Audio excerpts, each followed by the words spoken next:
Hello students, welcome to Unacademy platform. This is the largest online platform for various courses. Here at this platform you get daily classes, daily live classes, structured courses are there for almost every competitive examination. There are live tests and quizzes, and on subscription you have unlimited access. You can download this very app where you have these very courses available.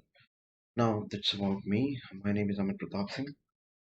I have been training the candidates for civil services examination for more than 5 years now, and I specialize on political science, various sections of general studies 2 and 3. I also take classes on essay and theme-based current affairs. Because of my experience or facing the interview multiple times, I also guide the students for personality test. This is my Telegram link. Okay, you can message me here with regard to any doubt. And this is my Unacademy profile. Okay, now these are the top educators that we have in Unacademy, and you can go and access the courses there. These are different plans, subscription plans. If you opt for plus, then you have live classes, test series, unlimited practice, and structured schedule. If you go for iconic, then you have personal coach, daily mains, question and answer practice, study planner, and personalized feedback. Okay, if you go with any subscriptions, different time period, different durations that you have here, you may use this coupon code, that is Amit PS, and avail 10% discount. Okay, now again, same thing here.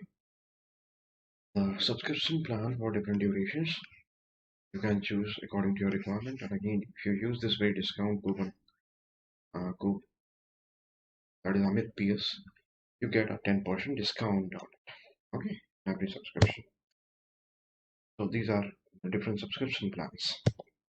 These are the list of optional that are available on the platform. I am going to take political science and international relation. Okay, again the same subscription plans of different durations. Okay, and again if you choose any of the plans here, use this discount code where with peers to avail 10% discount. Okay, now coming to the class, the course here. Actually, at this very point, I'm going to start political science. I have made 3 videos here, and in all those videos, I have discussed about the syllabus, the requirement of what we need to do when it comes to PSIR. Okay, so what are the requirements? How this very optional is useful? I have discussed all that in previous 3 lectures. Today we are going to start Western political thought. And what is Western political thought, or what is political thought, and different traditions of political thought, all that I have discussed already in the previous video. This is actually the point where I'm starting the course on PSIR. So in that series, I'm going to start with Plato. This thinker is to be found in the section of Western political thought in section A. Okay. Now in the previous video, I also discussed that before studying any particular political philosopher, we need to know about this time and space. Okay, the influences on thinker, then the methodology adopted by him. So here we will see that Plato adopted dialectics, deduction, teleological method, and analogy. So he adopted other methodologies also. For example, he also adopted historical method. Okay, Barker is of the opinion that he adopted, and Sabine also says. Then, other than deduction, he also adopted induction. We are going to see all that in detail. Don't worry about it. But these are the main methodology which are very much visible in his thinking and his writing. Okay. Now we also need to know about the perspective of the philosopher. Okay, perspective here means the school of thought he belongs to. So Plato actually belongs to the school of idealism.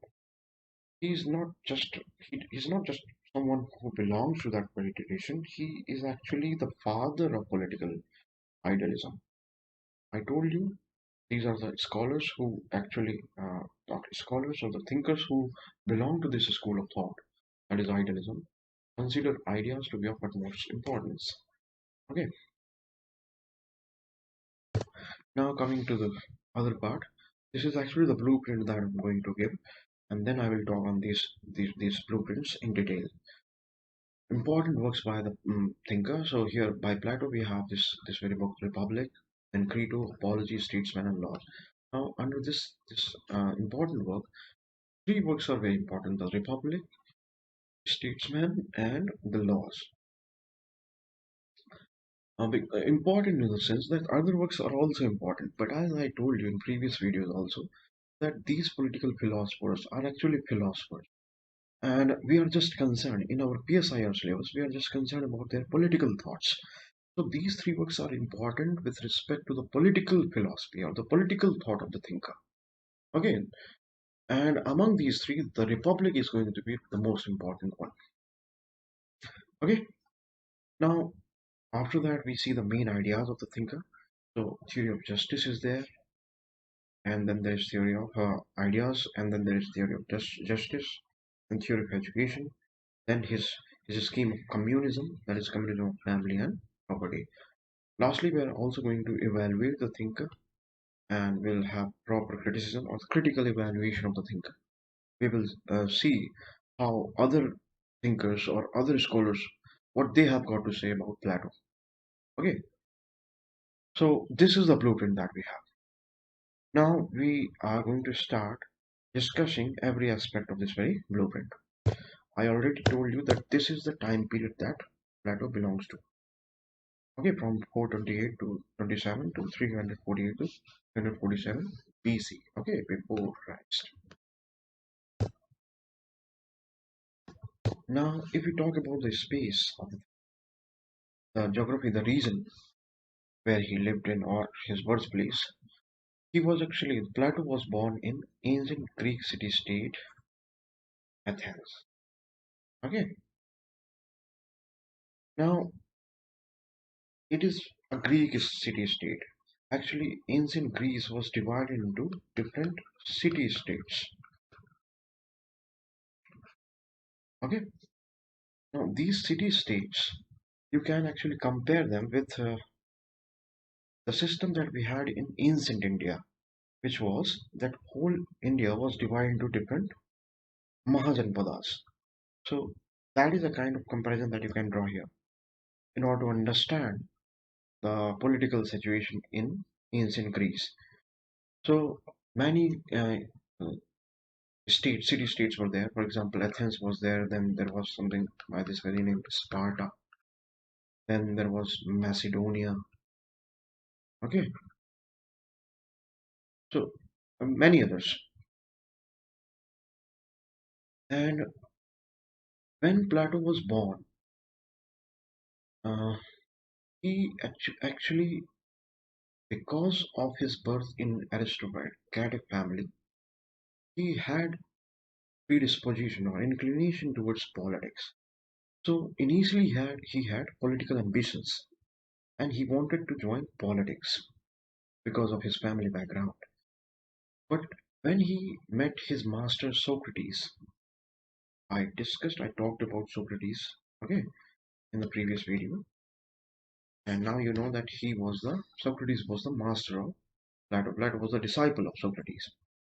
Under the influence of Socrates, Plato actually developed inclination towards knowledge and wisdom. Okay, so gathering knowledge, wisdom, all that became his prime concern. Okay, philosophy became his first love. Okay, and during the time of his birth, this very Peloponnesian war was going on. It lasted, or this very war lasted for about 28 years. Okay, 28 years, about 30 years. Uh, Various books actually mention it to be 28 years. Now, in this very war, whole Greek civilization, whole Greek city-states are actually divided into two camps. One was led by Athens, and the other was led by Sparta.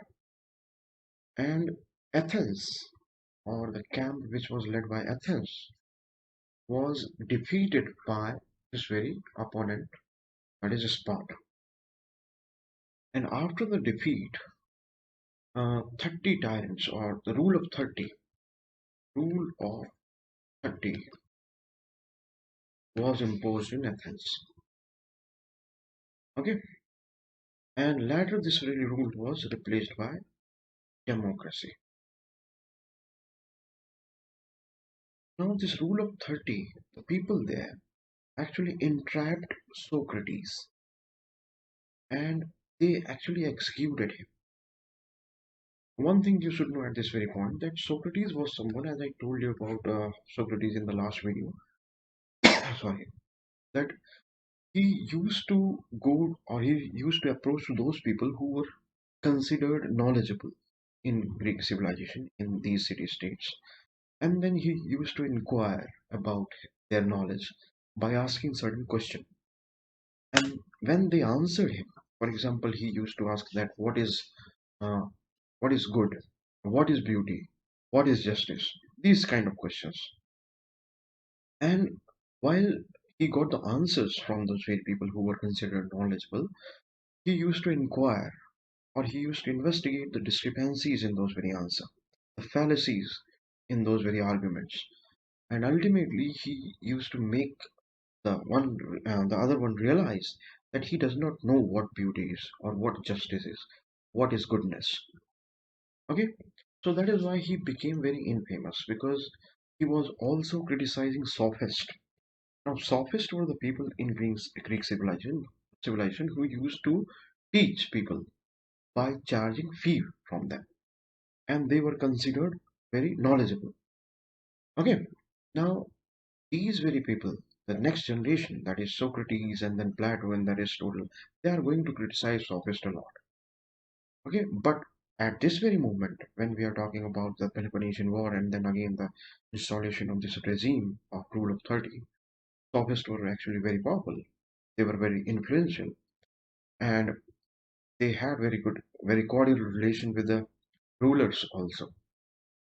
So Socrates was actually disliked by the rulers also.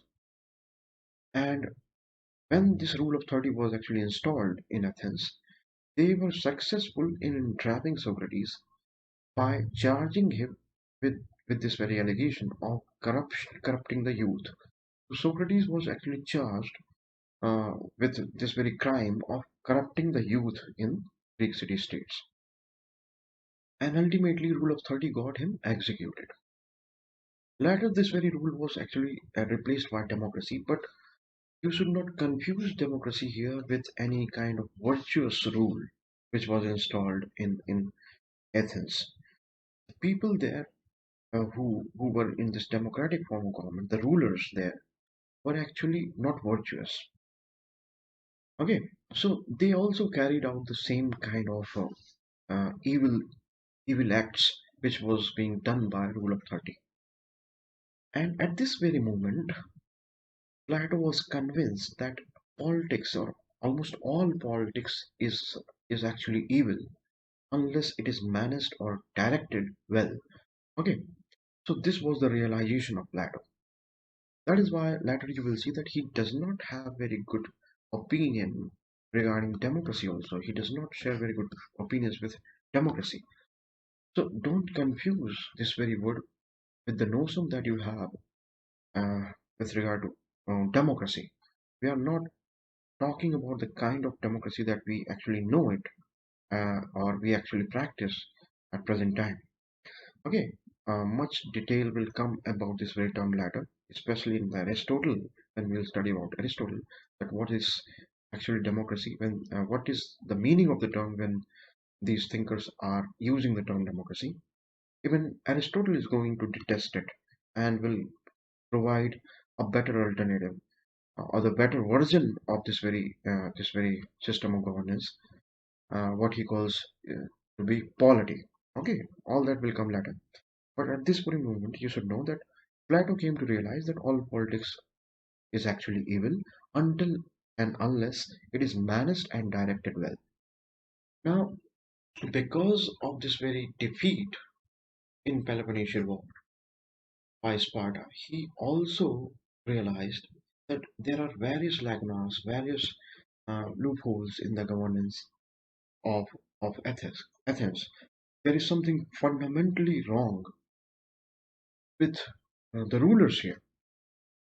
So, in his analysis of the defeat, the causes of the defeat of Athens, he later realized that it is actually the lack of knowledge of philosophy. Okay, it is actually the lack of knowledge of the art of ruling, which is the reason behind the defeat of the Athens. Okay, by Spartan, by Sparta. And there he comes out with this very claim that his search actually search for establishing an ideal society, an ideal government. He concluded that until philosophers become rulers and rulers learn philosophy, there is no end to the predicament of human life. Okay, now what does it say about Plato? Here you will find that he is actually showing the predisposition towards philosophy. He is actually expressing his love towards philosophy, which he developed when he came under the influence of Socrates. Okay, now in his young age also, or in his young age itself, Plato, as I told you, had political ambitions, but under the influence of Socrates, he developed another kind of predisposition, and that was uh, inclination towards philosophy and wisdom. Okay, so this very realization is actually coming because of the influence of Socrates, that is his master. So here you can see a direct influence of the Socrates. As I told you, that when we study any political thinker, we need to understand where he's coming from or why he thinks the way he is actually thinking. So here, because of the influence of Socrates, he actually concludes that philosophers actually are the people who should become kings, or kings should actually learn philosophy. Until and unless this is not happening, or until and unless this is accomplished, the problems of the society, the problems that people are facing, that is not going to be resolved. Okay, that is why he is saying that there is no end to the predicament of human life. Now we are coming to the methodology part. Plato, as I said, that employs various methodologies, and we are going to discuss about them. So, first methodology that Plato actually employs is the dialectics. Okay, so for example, in the previous video also I told you that dialectics is of various kinds. Okay, so there is a different kind of dialectic that is we are talking about in case of Plato, and later you will see that in the latter part of the, especially in the latter part of the medieval history where political thought emerged in a different context and in a different form, you see a different kind of dialectics. Then Marx also adopted dialectics, but again, that was a different kind of dialectics. The kind of dialectics that we are talking about here is this that the inquiry of the knowledge takes the form of dialogues. Okay, and in these very dialogues, there you are going to see that people there are going to inquire about the truth or about falsehood of any particular claim or an argument by coming out with the counter arguments. Okay, so for example, again, if you go back to Socrates' way of inquiry, then he poses a question, and that question is answered by another person, and then he is going to find the lacunas, the discrepancies in that very answer, and this way dialogue proceeds. Okay, you are going to see that in theory of justice also. And this very dialectics, which was adopted by Socrates, is actually something which was adopted by Plato also. And as I told you that in the Republic, which is actually a book written in form of dialogue, there Socrates, you find Socrates discussing or applying the dialectics in finding or reaching to the various conclusions that we are going to study in this very course, in this very course, and especially under Plato.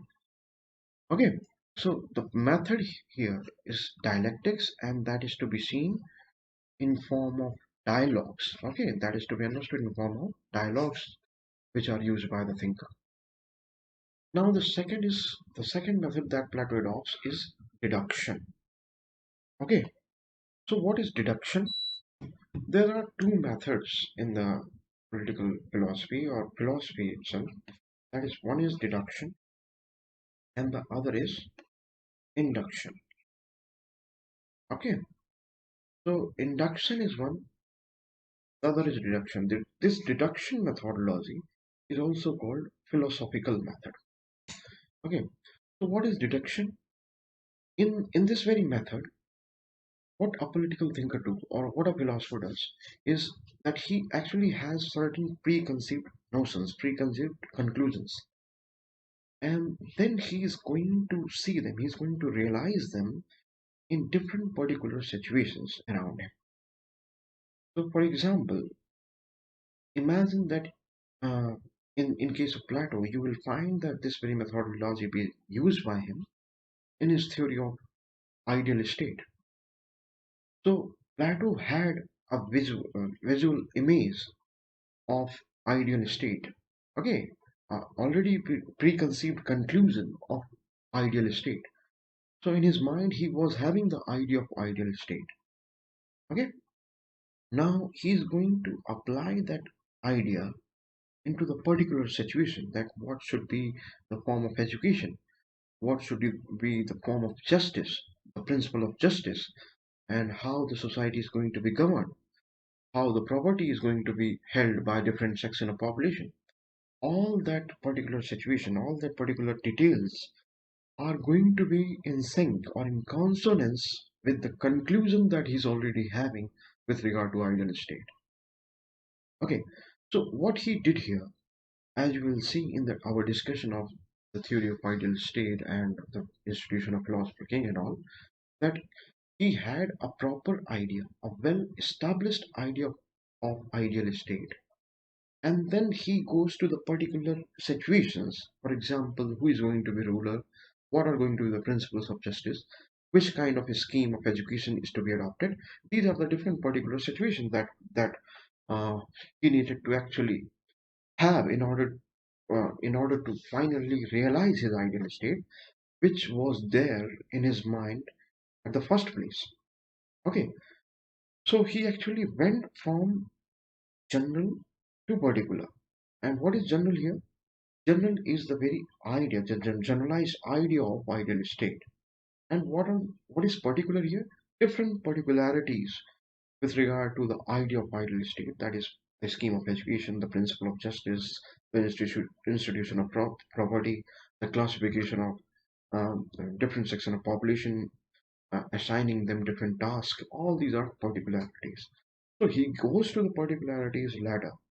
Okay, he has this very idea of ideal state even in the beginning, and then he afterwards goes to the particularities. That is why, in this very instance, he is being deductive. Okay, so here you can see in this very slide that in this very method, philosopher has preconceived conclusions in his mind and seeks to see them in actual conditions around him. Okay, so what he had in this very case was a preconceived conclusion regarding the ideal state. If you are not getting all this, if you are completely new to PSIR, I will suggest you to be with me. Okay, when we will finish Plato, you are going to understand everything. It might look difficult to you because, as I told you, that Plato is one of the most difficult political philosopher. Because more than being a philosopher, he is a mystic. Okay, so his idealism sometimes become very difficult to comprehend. It will require your proper attention here. Okay, so please be with me. And you can also text me in my Telegram channel if you have any doubt here. Okay, I will answer those very queries, because when I teach, my prime concern is that you should actually understand it. Okay, so why we are saying that Plato is deductive here? It is because It is because he had preconceived conclusions, okay, preconceived ideas. He already had his ideal version of a state in his mind. Now, in order to finally realize it, in order to finally actualize it, he goes to the particular situations. Okay, so in that very sense, he is going from general to particular, and that is why it is being said that he is being deductive here. Okay, now in this very method, general principles are determined first and thereafter related to particular situations, as we have seen, and we will again see when we are actually going to study the theory of ideal state, the idea of ideal state. Okay, so again, deductive methodology is reflected in Plato's theory of ideal state. Now the next is teleological method. Okay, so what is a teleological method, or what is teleology? See, understand what is the meaning of telos here. Telos means ends. Ends means by end here we mean purpose. So what is the ultimate telos of military per se? The ultimate telos of military is the safeguard of the boundaries, country's boundary. Okay, getting it? So what is the ultimate purpose of military? Ultimate purpose of military is the guarding of the borders. Okay, guarding or securing the nation from the external threat. Getting it? So you understand the meaning of telos here. So what is the meaning of teleological method? It is a method which actually is guided by this very principle where every object is going to have an objective, or we are going to talk about objects which have objective. So when philosopher adopts this teleological methods, he actually has something in mind in order to actualize, in order to realize, in order to attain that particular objective, he comes out with any scheme of things.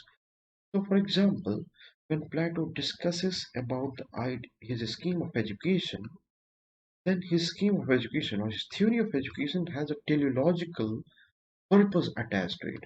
Means there is a purpose which has to be attained by implementing this theory of education. Okay, getting it? So, for example, when Plato comes out with his theory of communism, okay, then this theory of communism or the idea of communism that he's actually coming out with is actually having a purpose. Okay, and that is why it is being said that when Plato comes out with his theory of communism, he's being teleological or he's adopting teleological method. Okay, that is why it is being said that in this method, philosopher has particular purpose for which he devises various schemes to ultimately realize them practically. Okay, so here we are going to see again various examples when we are going to study the Plato's theories, and then I will again remind you that here he is being teleological. In the starting, it may sometimes be difficult to comprehend. It might sometimes you might feel it to be difficult, or you might find it difficult, but that is not actually the case. Okay, wait for the other parts to come, and then you will realize that these are very important, very easy things. Then analogy is something that you actually know. You you you would be knowing that analogy is something that you also employ. So, for example, he is going to employ this method, analogy or method of analogy in his various theories. For example, when he discusses uh, his allegory of caves, his he is going to adopt this very analogy.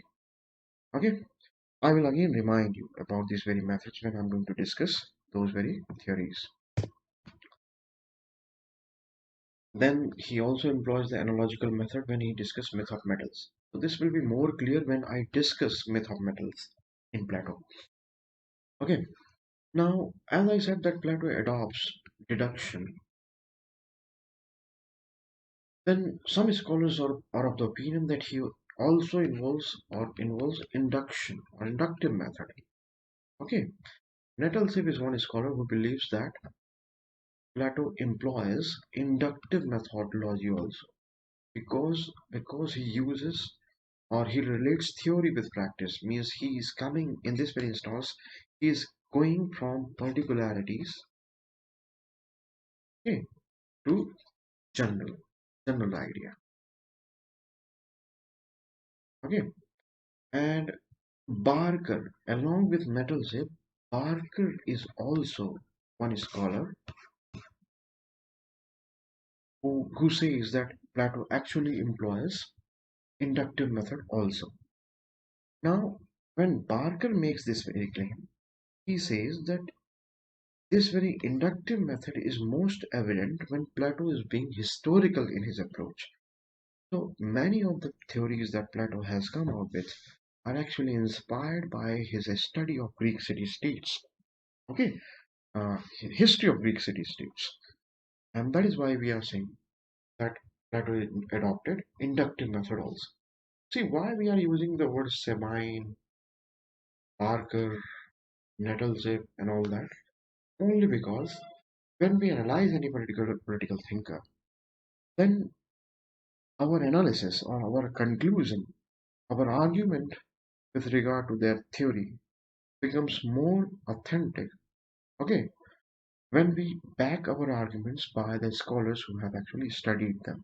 Okay, so these are the scholars who have studied Plato. They are acknowledged. Their analysis, their study of Plato is actually acknowledged in academic community. And when we use the opinion of these scholars, our answers, our analysis also become very authentic. Okay. Now we are going to discuss about the influences on thinker. We are going to see that who are the people, uh, uh, those people who have actually influenced the thinking of Plato. So Plato, as you know, that he was actually influenced by various people. So Pythagoras is one. It is said that Plato's love of mathematics actually comes from Pythagoras. He was influenced by Pythagoras. But it is not just the mathematics uh, where you see the influence of Pythagoras. In many of his philosophies, you are going to see Pythagoras. Although you do not know, or you might not be knowing about the philosophies of Pythagoras, you just don't know the Pythagoras theorem. But he was actually a philosopher, or he was also a philosopher other than being a mathematician. So from Pythagoras, what Plato actually borrows, he borrows the idea of otherworldliness. You are going to see a great deal of otherworldliness in the theory of Plato. Okay, then he also sees the transmigration of soul. Okay, takes it from Pythagoras only. Then immortality of the soul. Then gender equality. Okay, idea of philosopher ruling the world. All that is coming from Pythagoras. So Pythagoras has talked a lot about these things, these very things. Then there is Heraclitus. Okay, from Heraclitus, Plato borrowed the idea of perpetual flux. Okay, although we are not going to see the influence of Heraclitus in our case, but yes, in philosophy, if you just need to know that who are the people who actually have influenced Plato's thinking, Heraclitus is one among them. Okay, these kind of discussion actually are more relevant when we discuss about the philosophical thoughts of Plato, but that is not actually our syllabus. We are concerned only with his political thought. Other influence, just like Heraclitus, there was someone by this very name Parmenides, and there from him Plato borrowed the concept of permanence. Okay, concept of permanence. Then there is Socrates. Okay, very important person who influenced Plato. Okay, and it was most important, most dominating influence over Plato. So he actually borrowed dialectical method of inquiry. Okay, of acquiring the knowledge from Socrates, and theory of knowledge of Socrates is actually something which influenced Plato's theory of ideas or theory of forms. Theory of knowledge, a theory of ideas is actually influenced by Socrates' theory of knowledge. Okay.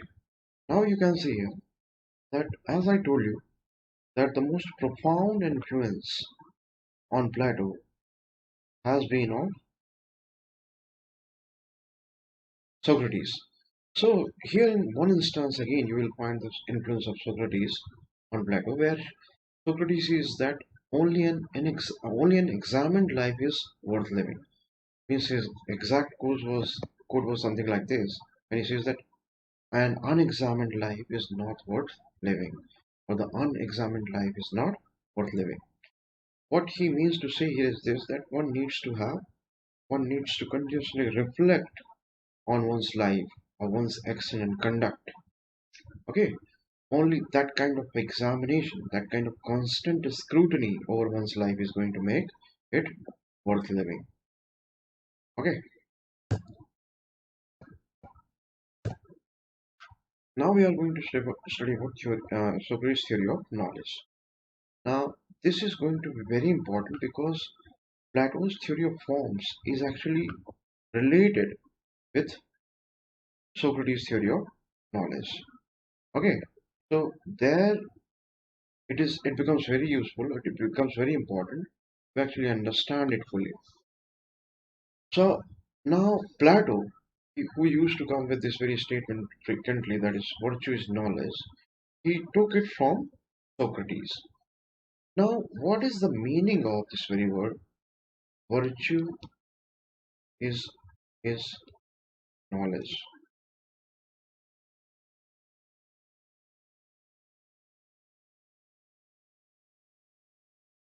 Okay, this actually means that there is an objective good to be known. Objective good to be known means what? There is something which is good, or there is something which you can call to be good, or which can be called as good, and that is objective. What is the meaning of objective here? Means there will not be any different or contrasting interpretations with regard to this claim that anything is good. Okay, now this is not only about the existence of good in objective form. Socrates, and through Plato, Socrates again says that that good actually can be known. But how to know about that very good? It is only through rational and logical arguments. Okay, so it is through rational and logical arguments and investigation or inquiry you can know that particular good. Okay, now this very good cannot be known, or it cannot be reached upon by intuition or guesswork or luck. Okay, so you have to indulge in a proper inquiry, in a proper investigation in order to reach that particular good. Okay, now virtue is knowledge this also means that knowledge is objectively real. What is the meaning of this? Knowledge is objectively real means knowledge is not going to have, or is not going to evoke, different contrasting interpretations. It is real in objective sense. In objective sense means in unbiased sense, in a sense which cannot be questioned or which cannot have two interpretations. Okay, so that is what we mean by virtue is knowledge. But knowledge is not outside, but resides in the human soul. Be with me because this is going to be slightly complex, but ultimately you will come to know about it. Knowledge is not outside. Plato is saying, and here in this case, Socrates is saying, but I already told you that whatever Socrates has said is actually coming from Plato only. So sometimes I will be using the word Plato or a statement that Plato is saying that actually means Socrates is saying that whatever Plato is saying, especially in his work Republic, is actually coming from Socrates only. Okay, so Socrates here says that knowledge is not outside but resides in human soul. But the understanding of soul requires reason, which could be developed through dialectics. So here in the crux you can say that virtue is knowledge means that because what is virtue? Here virtue is good. Okay. Now the claim is that this very good is objectively real. Okay, objectively real means it exists in real form, and that real form is objective. Objective in the sense that when you will reach to good, or when you will arrive at good, you will know that yes, it exists in absolute form. Not only that, you will not be able to have any contradictory opinion with regard to its existence. Okay, and in that sense, because good is knowledge, or that particular good actually exists in objective form, then knowledge also is something which is objectively real. Okay, again, this will come again, so please pay full attention here. Now, if this is so, then this is not enough. Once we know that knowledge is objectively real, the implication of this very statement is this, that one or something which is objectively real can actually be attained. Okay, now if knowledge would not have been objectively real, then we would not hope for reaching to knowledge because it is not objectively real. Okay, so for example, in your case, if I give you an example to understand this very statement, I can say that the office of Indian Administrative Service exists in objective sense.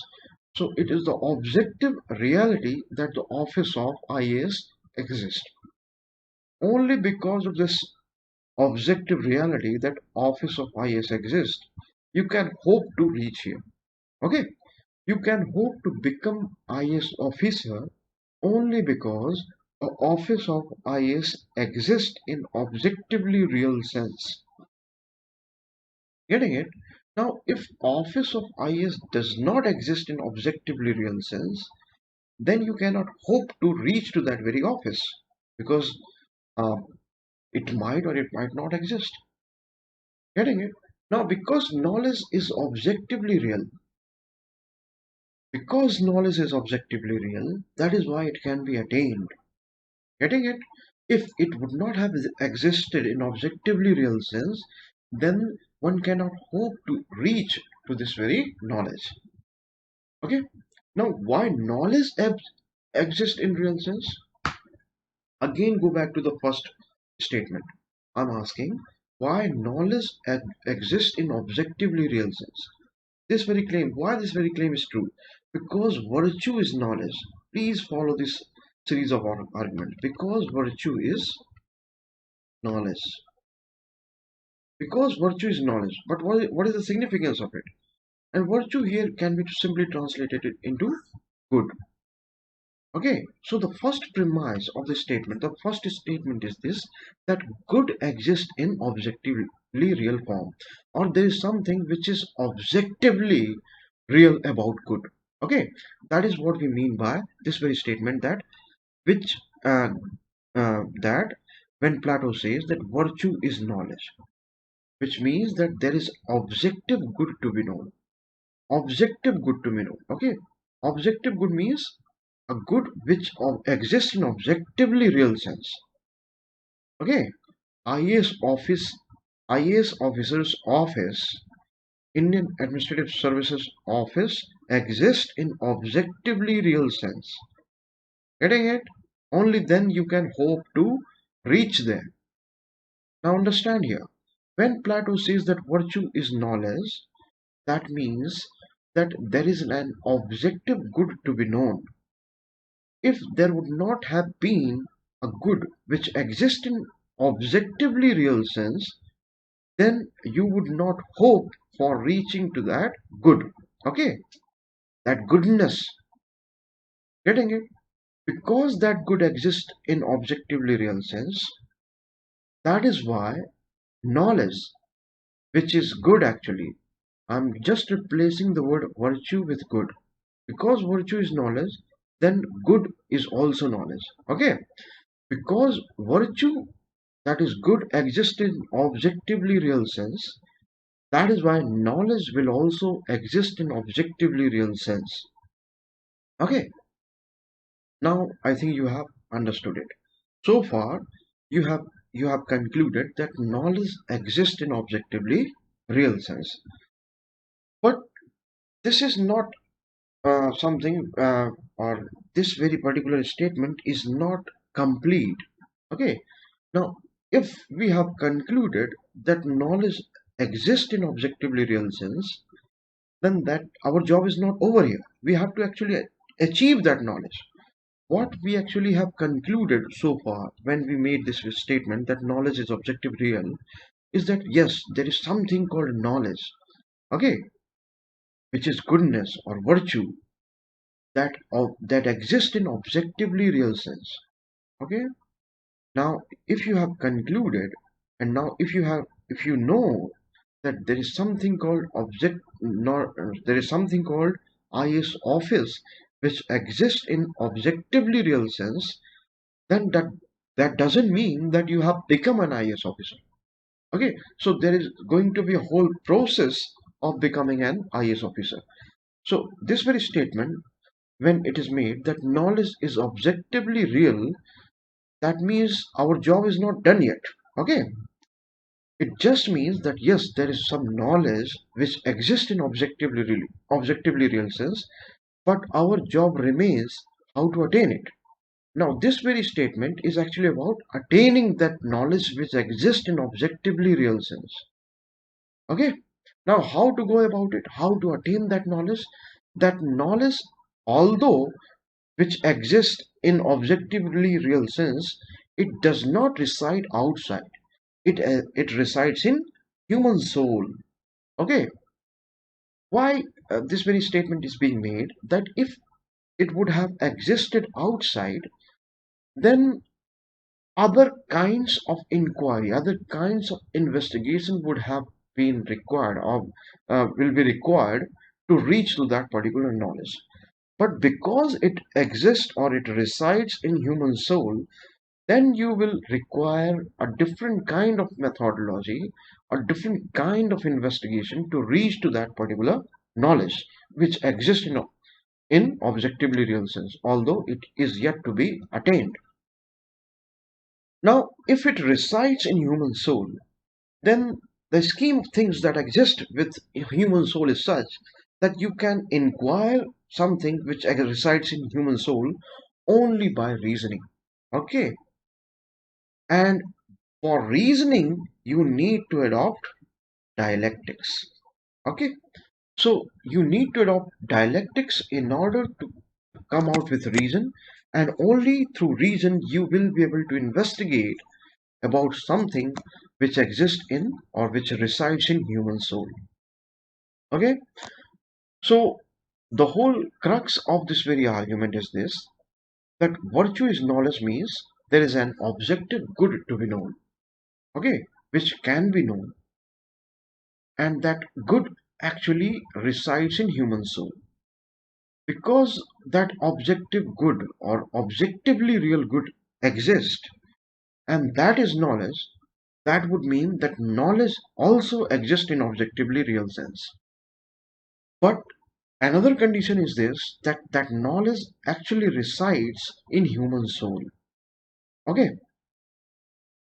and that knowledge, because it resides in human soul, then you need to go for a specific set of investigation or a specific set of methods in order to reach to that particular knowledge. What is the method here? The method here is going to involve reasoning. Okay, reason. And how to attain that reason? It is only through dialectics. So this is what Socrates means when he says that virtue is knowledge. Okay, ultimately it boils down to the situation or to this very proposition that you have to go inside your soul in order to know about that good which exists in objectively real sense. When you reach to that very stage, you know that yes, you got the knowledge. Okay, because that good that virtue is actually the knowledge. Now, one thing remains to be known at this very stage is this, that why this particular knowledge resides in human soul. What is the role of soul here? Okay, that question remains, or it is yet to be answered. It is a genuine question that why Plato makes this kind of claim, or why Socrates makes this kind of claim that it resides in human soul. And this relates it with another theory that we are going to study, that is the theory of forms.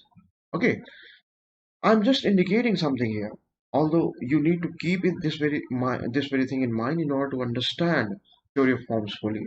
Because what I'm trying to say here is this: that when Plato says or Socrates says that knowledge resides in human soul, he is actually referring to the world of souls or the world of ideas, because soul in Plato's scheme of things actually resides or actually belongs to the world of ideas or world of forms. Okay, just remember this statement, you will ultimately understand it. Okay, I'm repeating that why Plato says, and again I can use this very statement interchangeably with another statement, that why Socrates says that knowledge resides in human soul. It is because human soul is a reference to the world of ideas. Because human soul belongs to the world of ideas. The body and other kinds of objects do not belong to the world of ideas. And knowledge in Plato's scheme of things, which is actually goodness, okay, which is ultimately an idea, exists in the world of ideas. So soul belongs to the world of ideas. Okay, so in order to reach to the world of ideas, where human soul actually belongs to, we need reasoning. And for reasoning, we need dialectics. So in Plato's scheme, when we will investigate about world of ideas, we will actually again be applying dialectics here and reasoning. Only then we will be able to understand Plato's world of ideas. Okay, I know this is slightly complex, but in order to understand it fully, you need to follow this series of arguments here. Now, see, this particular thing actually appears here only. So, according to Plato, there are two words. Okay, two words are there. First is the word of ideas, and which is real word, and second is the word of matter, which is sensory word. Okay, now here you are saying a mystic. Okay, a person, a thinker who is more of a mystic than philosopher. See how otherworldly sometimes Plato becomes. Here he is talking about world of ideas. Okay, now everything that we see in our surrounding is the word of matter. It is a sensory word. So I'm sitting here, this is the chair, this is the laptop, all this is in the word of matter. Okay, this is the sensory word. Plato is talking about word of ideas.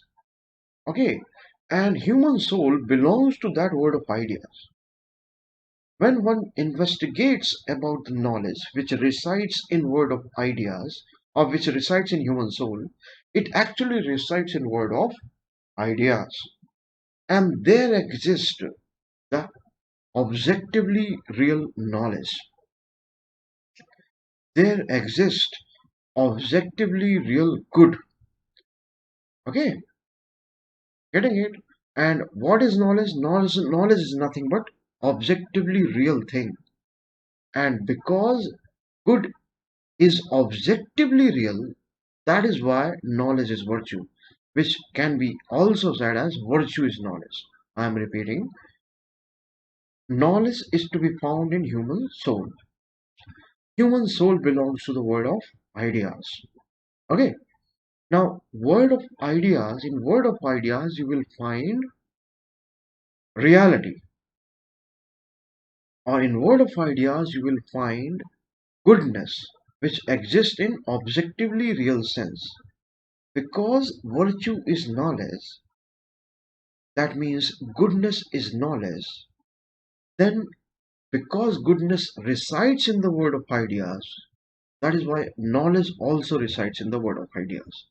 So if you reach to the world of ideas, you will come to be, or you will be acquainted with goodness, that is virtue, and you will come to realize that real knowledge, because knowledge is goodness, or goodness is knowledge, that is why virtue is knowledge, and knowledge is virtue. If it is confusing, it is again going to come in Plato's theory of forms. There again, you will see the same kind of arguments. Okay, I can adopt a very simple method to explain this, but that will not make it complete. Okay, that is why I am taking this risk of of actually making you confused about this very idea, because this is actually confusing. That is why I'm saying that Plato is a very mystical philosopher. But we are the other ideas that we are going to discuss after this theory of ideas and theory of knowledge, they are going to be very straightforward.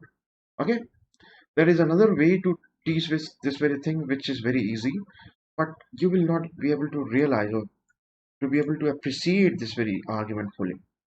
Okay, so you can watch the video again to be able to arrive to this conclusion. Okay, what do we actually mean by virtuous knowledge? Now, again, coming to these two words here, and we are going to remain in Plato's world of ideas and world of matter for quite some time here. Okay, so uh, try to understand it. So there is a world of ideas, okay, and then there is world of matter. World of matter, I told you, it is the surrounding that we see. Okay, I'm sitting in a room. Okay, I'm writing with stylus, and I'm having a laptop. I can touch, feel, and all that. Okay, this is the sensory world. Then there is another word which is called word of ideas. This sensory word, that is the word of matter, which seems to be real, is not actually real in Plato's scheme. Okay, the real word exists in the word of ideas.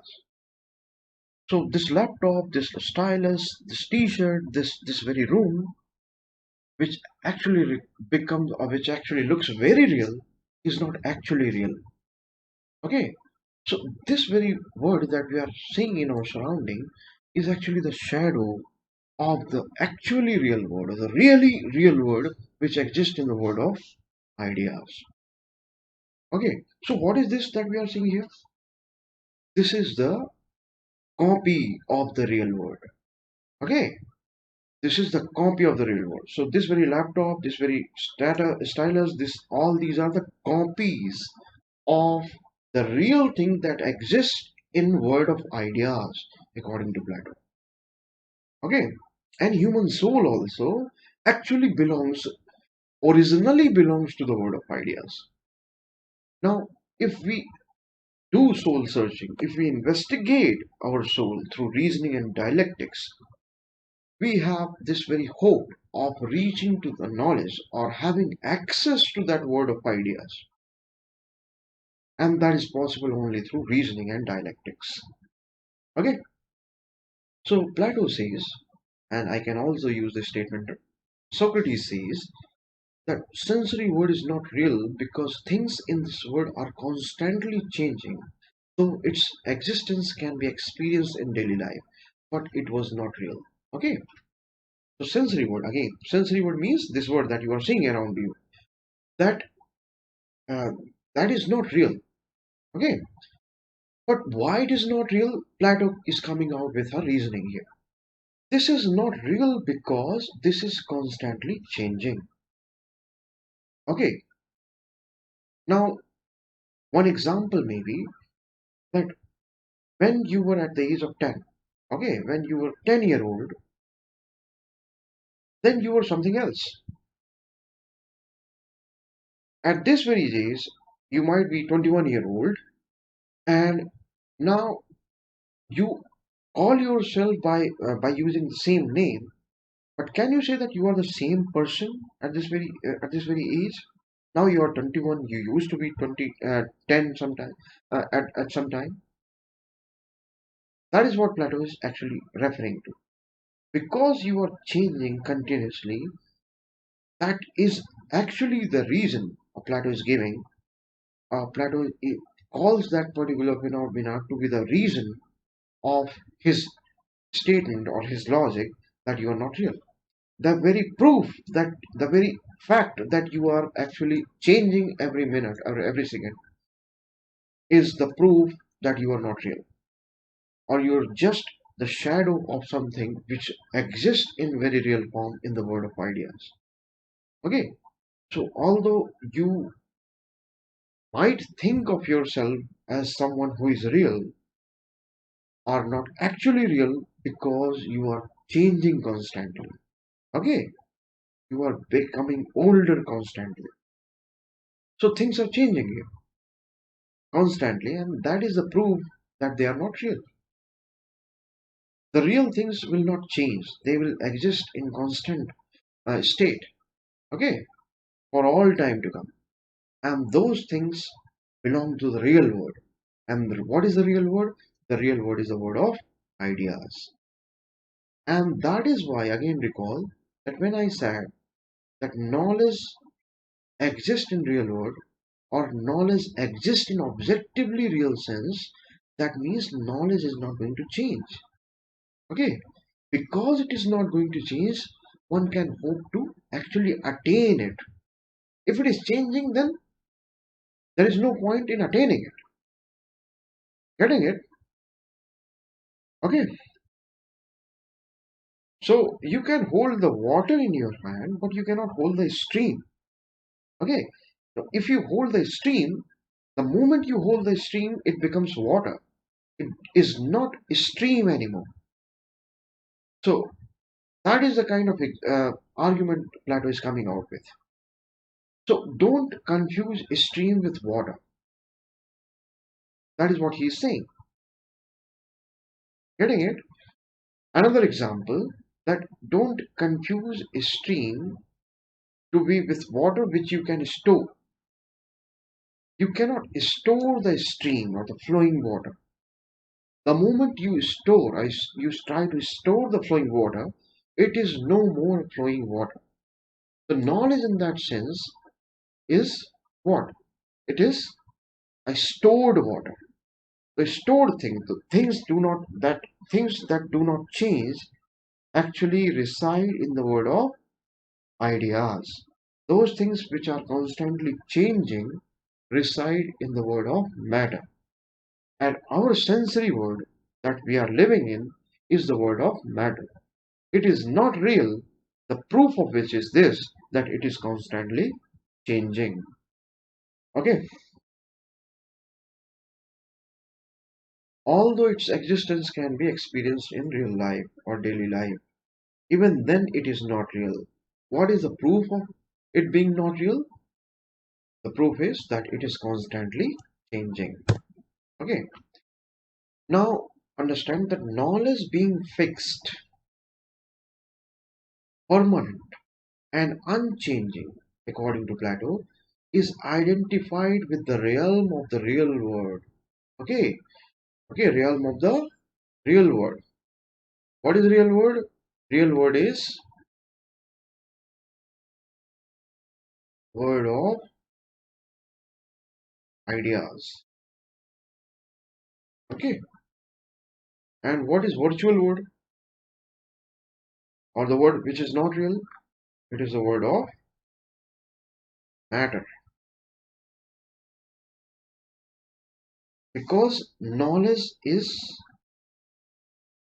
क्या है?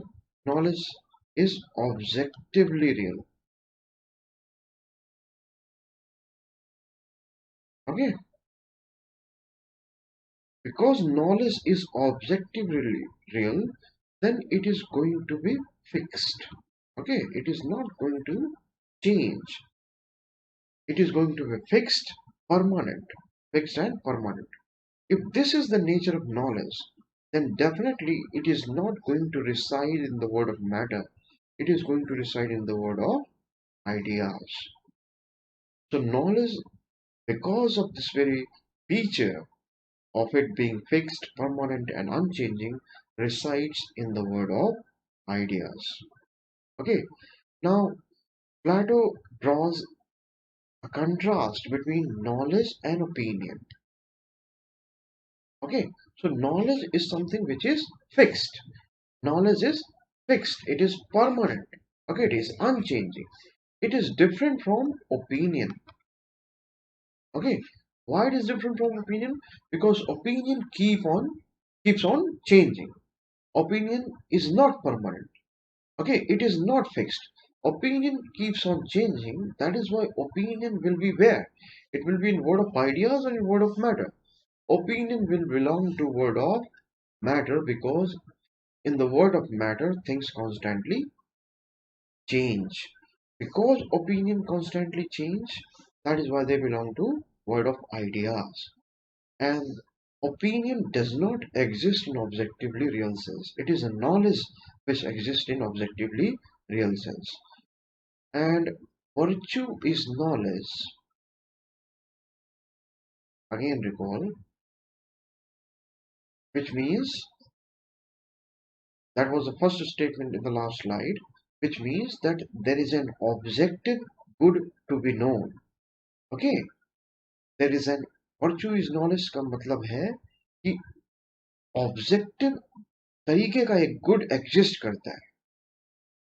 Okay, virtue is knowledge का मतलब है कि objective तरीके का या एक ऐसा गुड जिसकी प्रॉपर्टी है कि ऑब्जेक्टिव होना, वो एग्जिस्ट करता है. ओके, ऑब्जेक्टिव सेंस में एग्जिस्ट करता है. तो इसका मतलब क्या हुआ कि there is an objective good to be known, and it can be known because it exists in objectively real sense. If that is so, then knowledge will also exist in objectively real sense, because virtue is knowledge. Okay, getting it? So that is what we mean by these very statements. Now come to the theory of ideas. So here you see the influence of you will again see the influence of Socrates, and how dominant Socrates is actually when it comes to Plato's thoughts or Plato's philosophy. I'm saying it because you just learned about Socrates' theory of knowledge. Okay, although we were using the word Plato only because we know about Socrates' theory of knowledge only by the writings of Plato. So when Plato is telling us about Socrates' theory of knowledge or Socrates' theory of knowledge, it is the Plato who is telling us. That is why we can interchangeably use the word Plato is saying and Socrates is saying. That is both going to be correct. Okay. Now, why I say that Socrates is the most dominant influence over Plato is because the most important theory when we are going to study in Plato or under this chapter Plato is theory of forms, and this is completely influenced by Socrates' theory of knowledge. Actually, they are so interrelated that they can be understood together. Okay, so you just learned about Socrates' theory of knowledge. Now you are going to see about Plato's theory of ideas. Okay, now Plato's theory of ideas to be found in Republic, and here in Republic he discusses about the image of divide line and Allegory of Cave. We are going to see both in coming slides. Now here he makes the distinction, as was made in case of theory of knowledge, between two levels of awareness. First is opinions and the second is knowledge.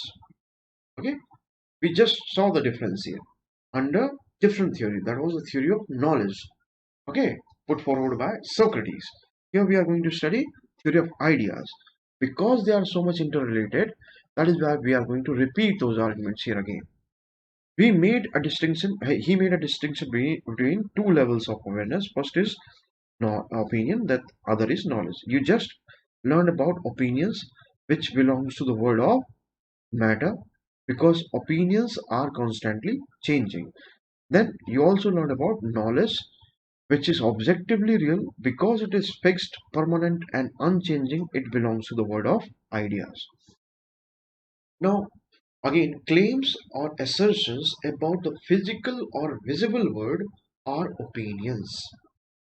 Okay, so whatever claims and assertions are made about the physical world or the sensory world or the visible world that we see or we see in our surrounding are opinion. Okay, so whatever, if I say that yes, office of IAS exists, this is actually a reality for you, but for Plato, this is not knowledge. This is just an opinion because this is an assertion about the visible world. Okay, your office of IAS actually exists in the visible world, the sensory world, because the assertion about IAS office is the assertion about the visible world. That is not knowledge. That is opinion. Okay, in Plato's scheme of things, that is opinion. So what is knowledge? Knowledge is something which is going to be about world of ideas. Okay, so this is the lower level of awareness. Opinions क्या है? Opinions lower level of awareness.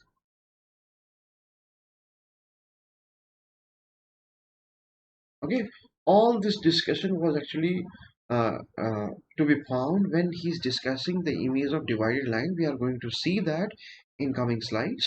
So you will remember all these arguments when I will explain the image of divided line and the allegory of cave. Okay, now another important statement here is this, that the higher level of awareness on the other hand is knowledge. Okay, opinion is the lower level of awareness. Now, knowledge is the higher level of awareness. Okay, it is knowledge because reason is involved here. Okay, so when people will be able to find the knowledge which resides in human soul, then they will be using what? They can do so only by using reason. We just saw it in theory of knowledge. Okay, and when they are going to see the reason, they are going to employ the reason, then they will need to employ the dialectics also. So higher level of awareness is possible only through dialectics. Getting it? Because higher level of awareness is what? Knowledge. Knowledge resides in human soul. Human soul belongs to the world of ideas.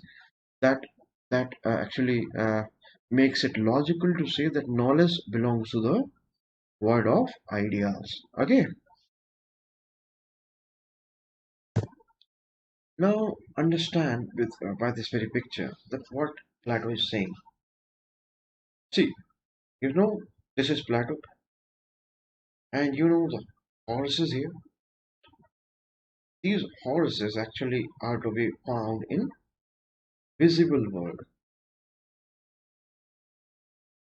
okay, or the sensory world, the world that we see in our surrounding. That is why you are able to see horses here. But there is another word, okay? There is another word. That is the word of ideas,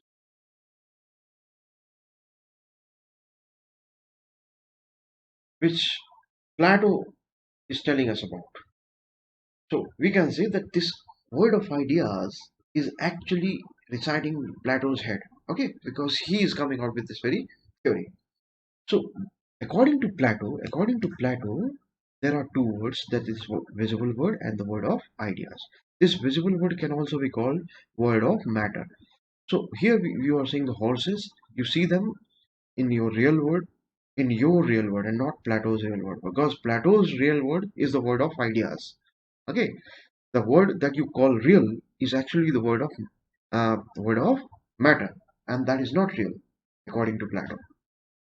Okay, so the visible word you will find the horses, and in the word of ideas you will find the idea of horse. Okay, now these horses here are not real according to Plato. Okay, you will see them running, walking, okay, eating grass. All that is not real according to Plato. Why it is not real? Because they are constantly changing. Horse is constantly changing. Things are constantly changing here. That is a proof that they are not real. Because in the world of ideas, things exist in unchanging form. So in the world of ideas, which according to Plato is the real word, we see the idea of horse. So this is the idea of horse. Okay.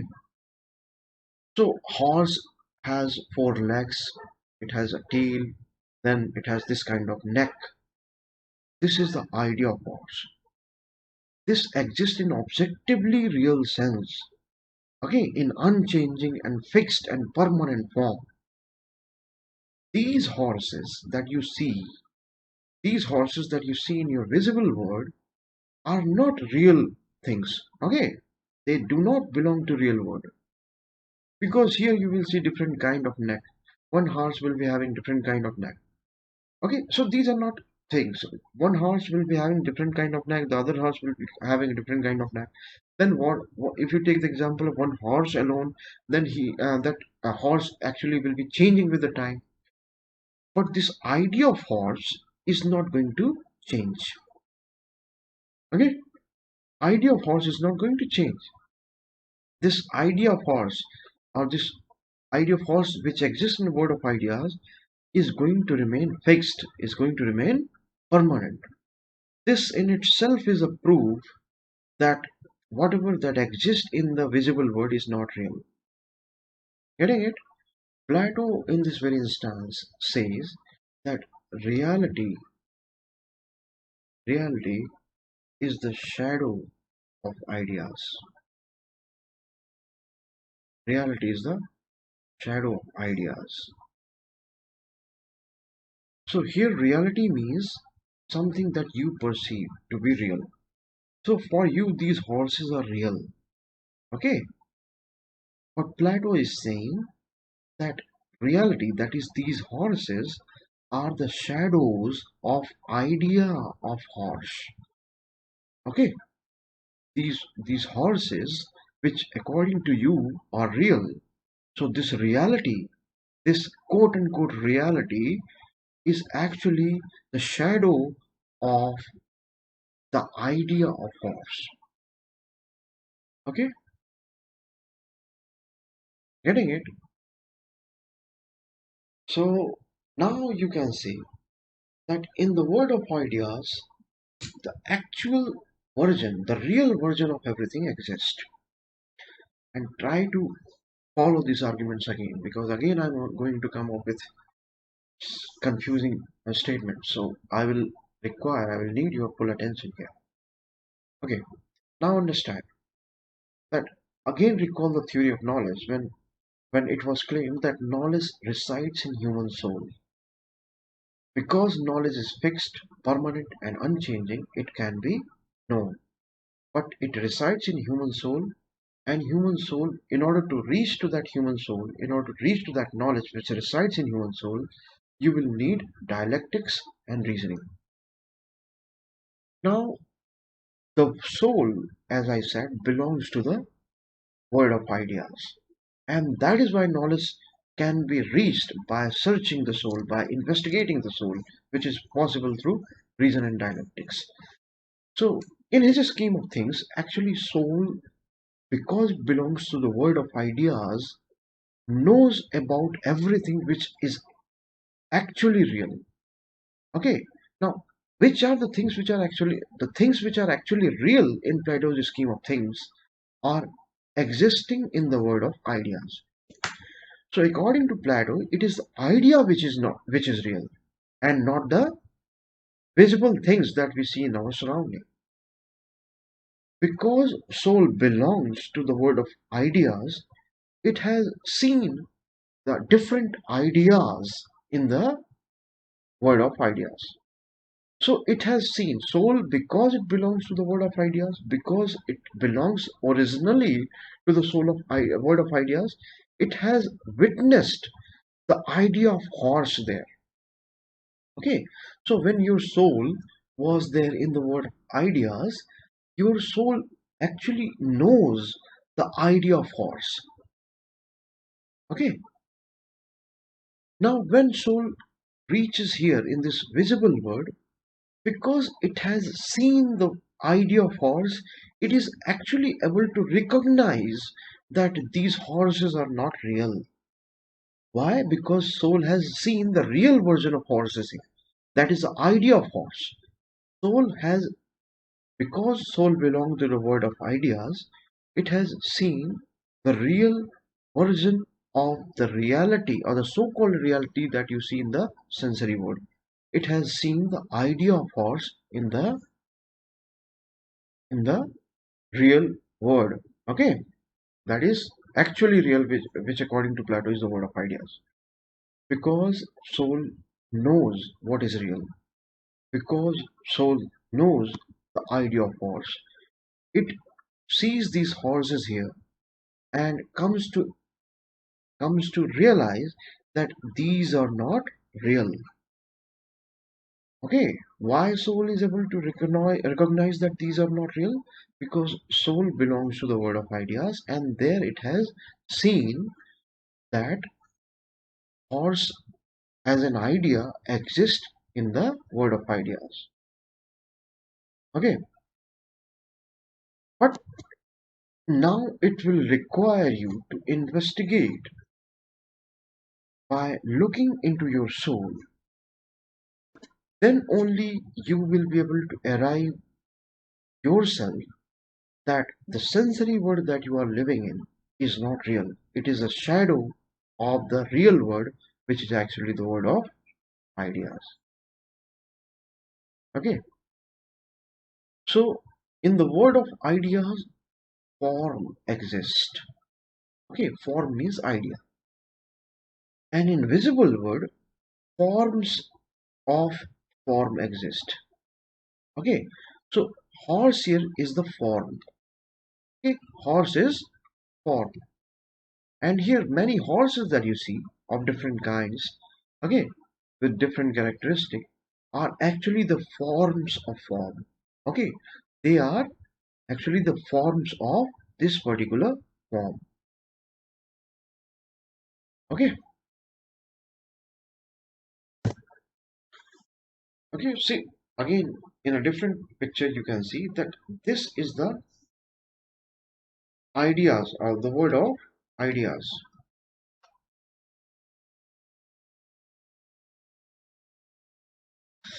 Plato also called this very word to be intelligible word. It is intelligible word because this can be known by knowledge, which can be attained by reason, which is possible by the application of dialectics. So all that is possible in uh, if you apply all that, then it is possible only in the world of ideas, and that is why it is being said that this is the intelligible world, and this is the visible world that you find in your surrounding. So, in the intelligible world or in the world of ideas, the idea of horse exists, and this is the actually real thing. Okay, and the thing that you find in your surrounding and you call it real, quote unquote real, is not actually real according to Plato. What is real? What is actually real? It is the idea of horse, and these are the shadows. Okay, these are the shadows of horse. So the reality, the quote unquote reality that you see here is a shadow of idea. In that sense, the reality or the horses that you see in your quote unquote real world are the shadows of actually real thing, which is the idea of horse. Okay, so this is the theory of form. So he is going to prove it time and again by various arguments. Now this is the divided line. Okay, he just comes out with two kinds of word. One, you have seen the intelligible word, that is a word of ideas, and then there is word of matter. Here reality exists,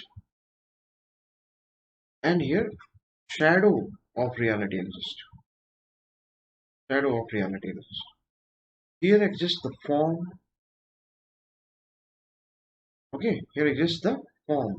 And here in this very word of appearances, exists the forms of form. Okay, so word of appearances, that is a visible word, is the shadow of intelligible word. That is why it is being said that reality is the shadow of ideas. Okay, getting it? Now he has given, or he has actually used this very scheme of divided line in order to make sense of it. Okay, so we are again going to see. They exist when Plato says that there is a world of ideas,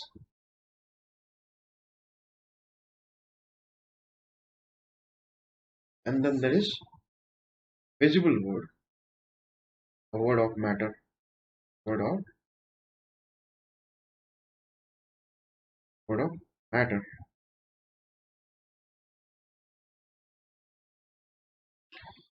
Then what he actually means is this. This is a repetition, but again this is important because you actually need to understand it fully. What he is actually means uh, there are things which are here to be found in sensory world and which you generally perceive to be real, but they are not actually real because they are constantly changing. The real thing exists in the world of ideas. Okay, so actual reality is to be found in the world of ideas. So, for example, there are beautiful things. There are beautiful things in in your sensory world. Okay, but these are not actually real. They are actually the forms of beauty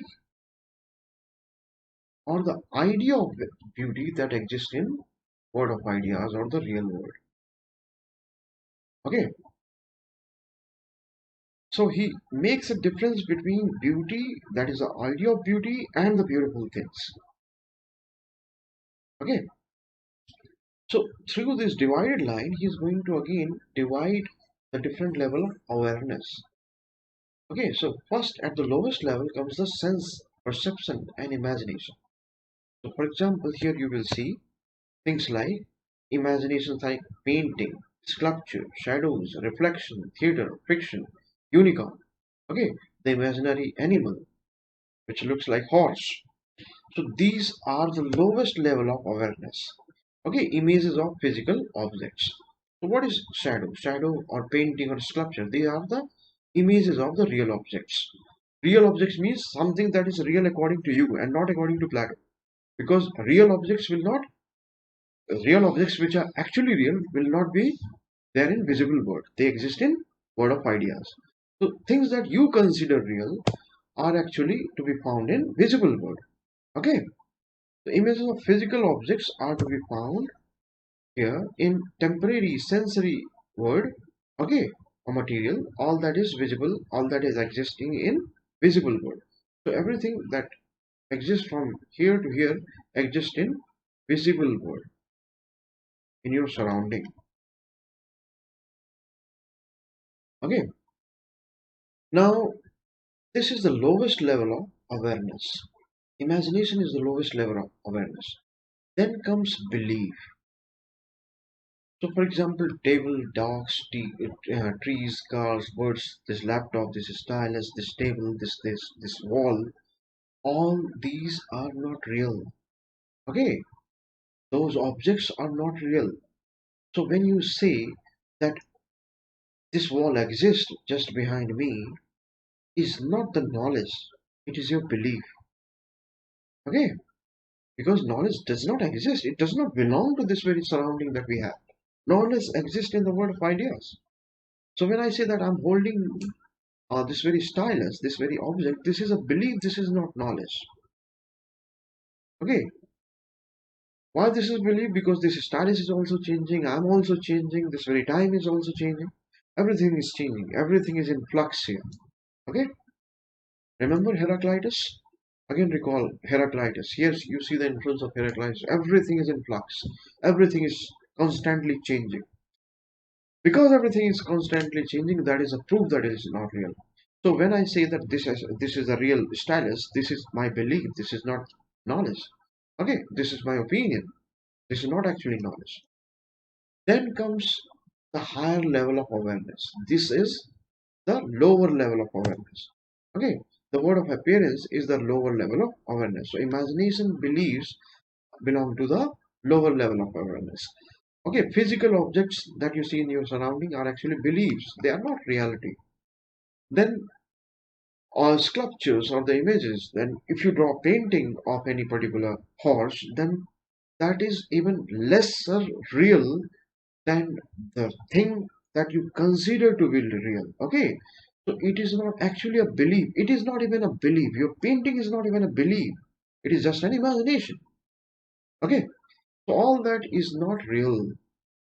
After the visible world, after this lower level of awareness comes the higher level of awareness. But there also you will find different levels. So this intellect, although belongs to the higher level of awareness, is going to be put beneath reason, which is the highest level of awareness. Okay, so after word of objects comes the word of numbers. It is also called the mathematical forms. Okay, so the mathematics here is going to belong, although to the higher level of awareness, but is still beneath reason. Okay, so numbers, shapes, universals, souls, all that belong to the word of numbers. And ultimately, there is a realm which is eternal, invisible, and immaterial. That is a word of being. Okay, there exist ideas. Is the word of ideas, and there you find good, which exists in objectively real sense, and there you find knowledge. Okay, so this is actually the realm which is eternal, invisible, immaterial. But there also Plato makes gradations. Okay, so our purpose is solved here, that we know that knowledge exists in the eternal, invisible, immaterial world. Okay, goodness or the idea exists in eternal, invisible, immaterial world. Okay, it is also called intelligible world. Getting it? So that is the divided line. Now, next comes the allegory of cave. Plato is again going to come with a symbolic, metaphorical story where he is again going to make the same point. That is, the world that we see around us is not real. Okay, and we need to attain knowledge in order to really know about the real world, which is invisible, immaterial, and eternal. It exists in permanent, fixed, and unchanging form. Okay, so there are things which are objectively real, and those are good. So if we try to attain good, that is possible because good exists in objectively real sense. When we attain that good, we actually attain knowledge. Okay, and we attain knowledge, that is our actually ultimate purpose.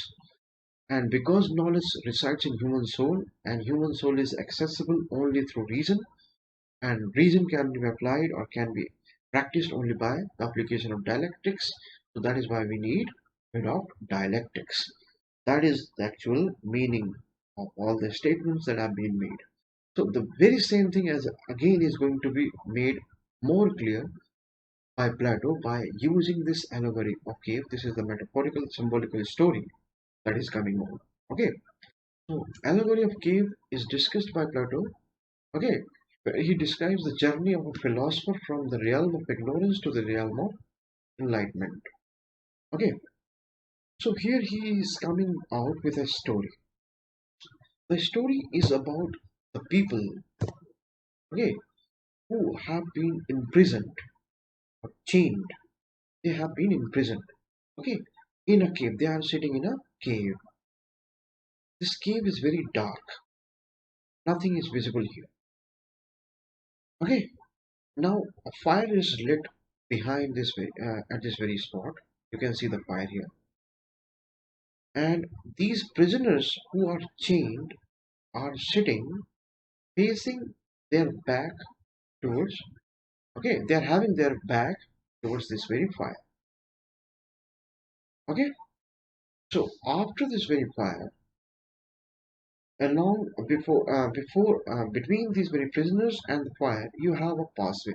Okay, a roadway is there, and in that roadway, various puppeteers are passing, and they are carrying these puppets in their hands. When they are passing along this very road, the image of these very puppets are actually being cast on this very wall. Okay, so this is the shadow of the puppets which is being carried by the puppeteers who are walking along this very pathway, this very roadway, and because of this very fire, the shadow of these very puppets is going to be visible in this very wall, and these chained prisoners who cannot turn their head and see the puppeteers and the puppets in their hand are able to see only the shadows on the wall. Okay, so this is the situation that we have. Okay, now come here. This is another picture. Now come here again. So individuals are chained in a cave and they are not able to see anything but shadows. Getting it? Now coming to this picture, these individuals who are the prisoners who are chained cannot even turn their heads around and see anything. They cannot see puppeteers, they cannot see this very pathway, they cannot see this very fire. So they have been prisoners right from their birth and they are just able to see these shadows. They have not seen anything other than these shadows in their life. So they have been in this very place, chained in this very way, right from the beginning of their life. Okay. Now, what they will be able to see? For them, the only reality is the reality that they are seeing in this very wall. And that is not actually the reality, that is just the shadows of these very real things, that is puppets, okay, or the things that exist in the real world, okay, that is outside of the cave. So, because they have not seen this very moment, they have not seen anything but shadows in their life. So, they will start considering or they will consider these very shadows to be real. Okay, so Plato is indicating towards people who consider this very visible world to be real. Because right from the beginning of our life, we have seen the surrounding around us and we have not seen anything real. So for us, this visible world is actually the reality.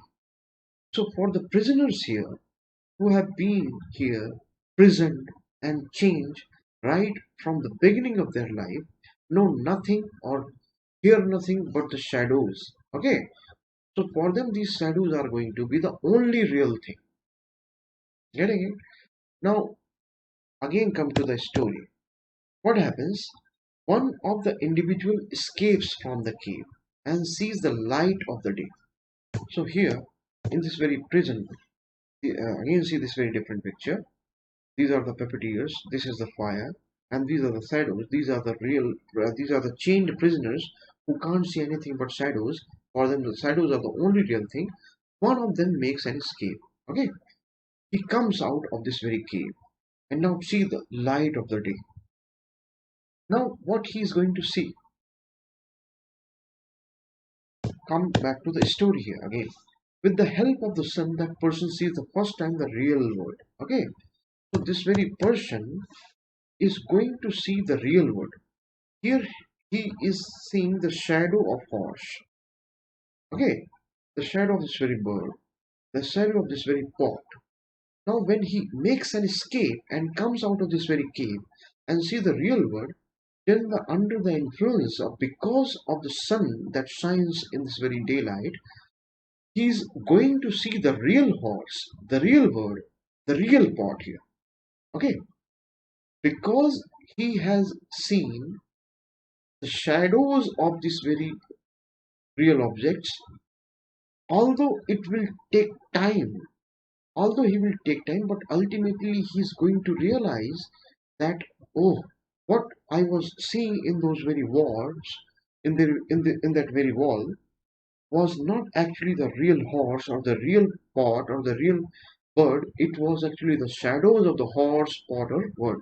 He is going to see the real horse outside this very cave.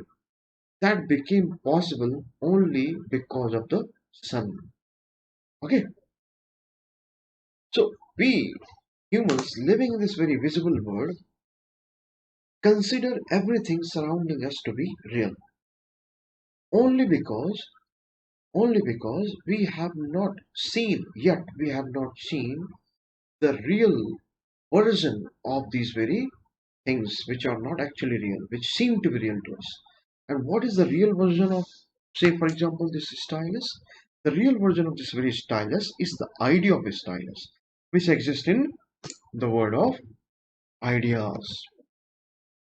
Okay, so this is actually the journey of the philosopher. This is actually the one who is walking, who is trying to gain knowledge. So we are the people who are trying to gain knowledge. For us, this very visual world, the sensory world, seems to be real only because we are still in the dark cave. Okay, when we will attain knowledge, then we will come to know that whatever is visible around us is just the shadow of the reality, is not actually the reality.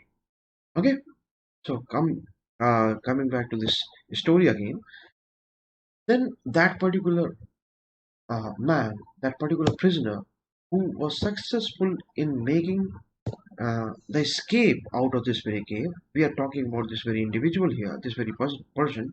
He was successful in making the escape out of the cave. He is going to go back to his fellow prisoners. Okay, and there he is telling his fellow men that only thing that they have seen so far are the shadows and appearances, and the real world awaits them if they are willing to struggle and make themselves free from their bond. Okay, so this is actually the journey of the philosopher. Now, the one individual who was trying to escape from this very cave was actually the person who was struggling to attain the knowledge. Okay, struggling to attain the knowledge of the reality, struggling to attain the knowledge of the real world, that is the word of ideas. So, till so far, he was actually seeing the beautiful things that we see in our surrounding. And because he hasn't seen the idea of beauty, he considers beautiful things to be actually real. Okay, he considers beautiful things to be real only because he has not yet seen the idea of beauty which exists in the realm of the ideas. This realm of the ideas, that is the world of ideas, is accessible only to those who takes this much pain or who struggle out of their way and makes an escape from this very dark cave, that is the world, the visible world that we have around us.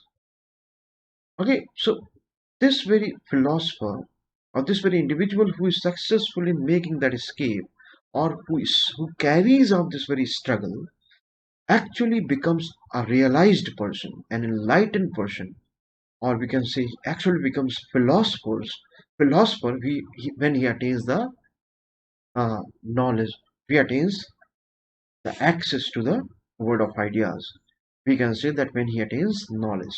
Okay, now because now that very person has become philosopher, he is trying to make other prisoners knowledgeable about that particular word of ideas. So he is trying to suggest other persons here, that he's trying to convince them that whatever they are actually seeing here in this very wall is not actually the reality, it is a shadow of reality. The real world is actually awaiting them outside if they are ready to make the same struggle that was made by the philosopher in our case, in his very case. Okay, so this is the theory of forms of Plato. So according to Plato's theory of forms, there is a difference between real world that is visible and physical world that is the real world that is invisible and the physical world that is visible. The real world is not actually visible, it is invisible. Real word of true things was the word of ideas, which was perfect, eternal, and fixed. This word was never created and has always existed from the beginning of the perfect way, from the beginning in the perfect way. Okay, it was independent of all the things which are not immune to change. Okay, consist of those things which do not change. So the things there exist only in fixed form or unchanging form. The second word, that is the word of material, was not the real word but an impression, a raw material to shape the idea. Okay, so why knowledge is attainable? Because knowledge exists in soul, because soul belongs to, again recall the theory of knowledge, because soul belongs to the world of ideas, and that is why it has seen the real version of everything. So it has seen the idea of horse there in the real world. Okay, that is the word of ideas. Because soul actually has seen the real version of horse, that is the idea of horse, soul is able to realize or is able to recognize when it sees the shadows of the idea of horse that you consider to be real horses in this very world. Okay, so that is what it is being said here. So second word, that is the word of material, was not real word but an impression, a raw material to receive the idea. So the very existence of the horses in this very material world is actually a raw material to attain the knowledge of the idea of horse that exists in the ideal world, that is the world of ideas. Okay, so everything that exists around you is actually the raw material to attain the real knowledge, that is the idea of those very things. So this very stylus exists in the real world, so-called real world, or the word that we consider real. It would be more correct to call it visible word or the sensory word. This stylus exists in the visible world or the sensory world only as a raw material to actually be able to recognize, or to actually help me to recognize that there is another word, that is the word of ideas, where the idea of a stylus exists, and that is actually the reality.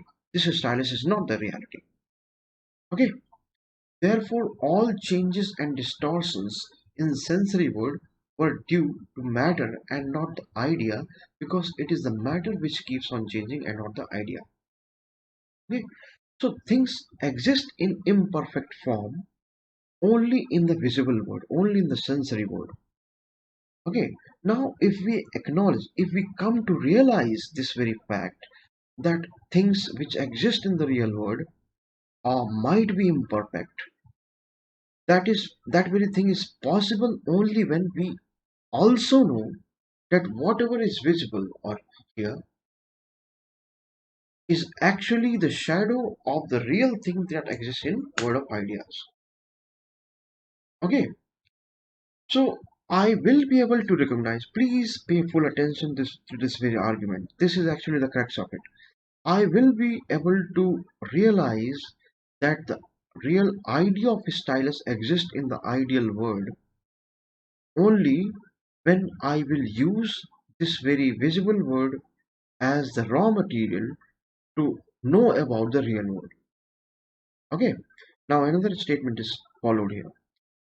I will be able to acknowledge, recognize, and find out the imperfection with this very stylus only when I will know about the idea of the stylus, because that is something which is fixed, because the idea of stylus is something which is not changing, because the idea of stylus is something which is really good, or because the idea of stylus is something which is knowledge. If I know about the idea of stylus, then I can make an attempt in this very visible world to find the closest approximation of the perfect stylus. Okay, getting it?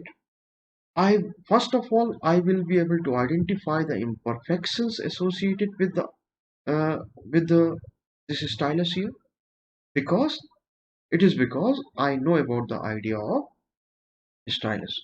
Secondly, I will also be able to come out with the most ideal version of this very stylus only because I know the idea of stylus. Okay, now if this bit much is clear, then you will be able to realize that when Plato is coming out with his theory of forms, then he is actually relating it with his political theory. Okay, where he is discussing, or he comes out with ideal state. Okay, and why he says that philosophers need to become rulers, or ruler needs to learn philosophy. It is because ideal state can be exist or can be realized in the real world only when someone understand the idea of ideal state. Okay, good governance can be realized, can be actualized in this very world only when you understand or you know the idea of good governance.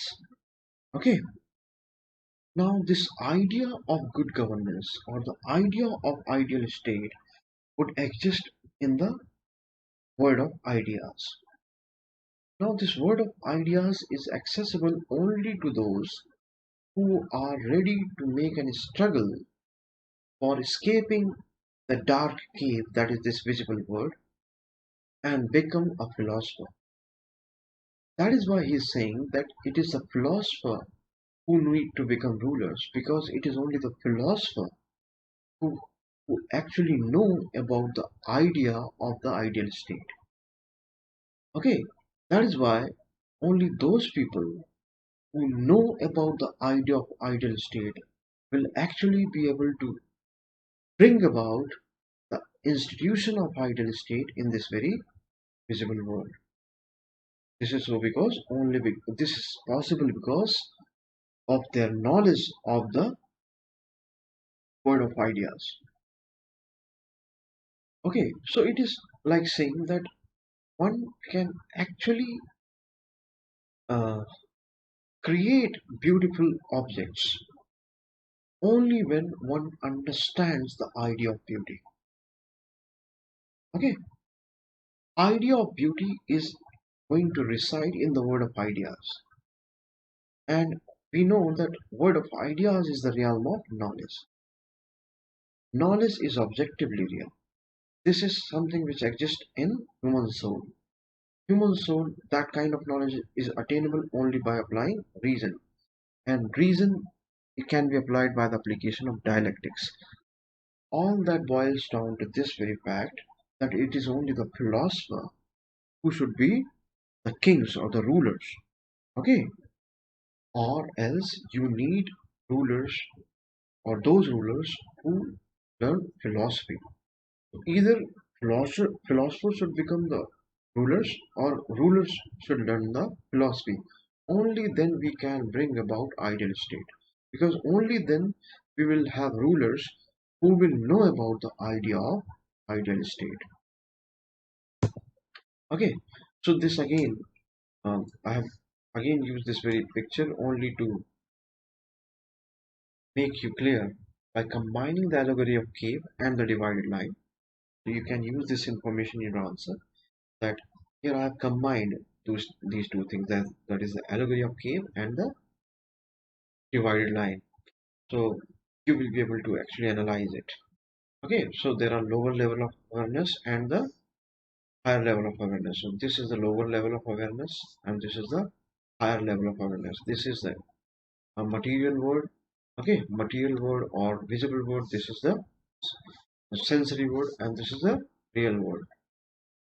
Okay, here you have objects and images and imagination, and here you have real things, the forms, ideas.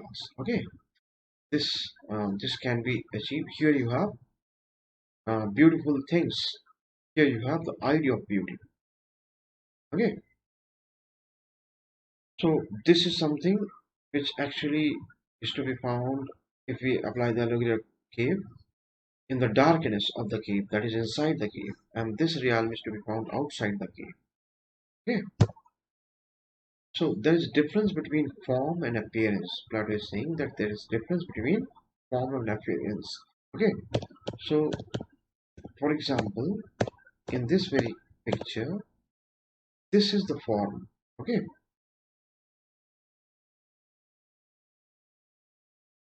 this is actually the form, and these are the appearances. Okay, please keep this in mind. So there is a difference between form, that is the idea of horse, and appearances. Okay, these are the real, these are not the real, these are not actually real, these are just appearances of something which is real. And what is real? It is the idea of horse which is real. Okay,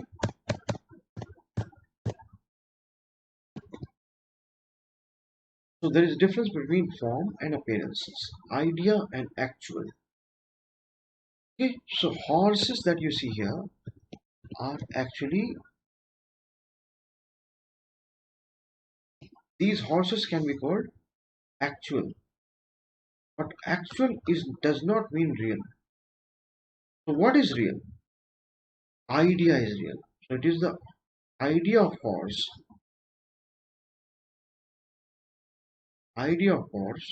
which exists in intelligible word, okay, or word of ideas. It is real. So Plato makes a distinction between real and actual also.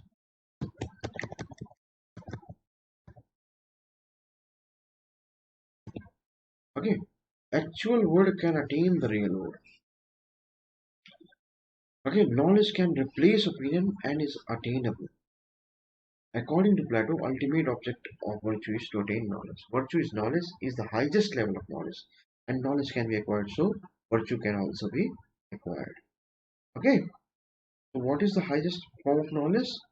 It is the knowledge of goodness. Okay, it is it is the realization that good exists in objectively real sense. That is the highest level of knowledge.